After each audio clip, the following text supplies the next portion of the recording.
తమిళనాడులో ఘోర రోడ్డు ప్రమాదం చోటు చేసుకుంది. కడలూరులో టైర్ పేలడంతో అదుపు తప్పి 2 వాహనాలను ఢీకొట్టింది ప్రభుత్వ బస్సు.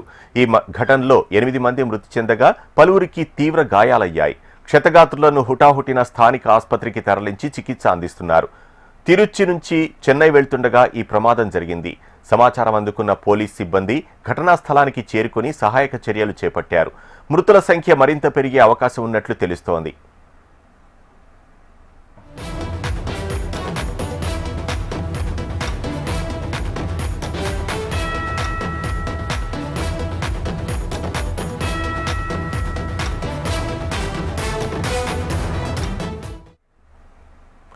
తమిళనాడులో ఘోర రోడ్డు ప్రమాదం చోటు చేసుకుంది.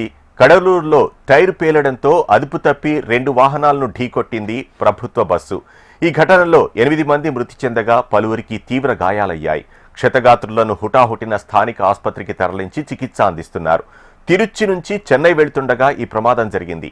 సమాచారం అందుకున్న పోలీస్ సిబ్బంది ఘటనా స్థలానికి చేరుకొని సహాయక చర్యలు చేపట్టారు. మృతుల సంఖ్య మరింత పెరిగే అవకాశం ఉన్నట్లు తెలుస్తోంది.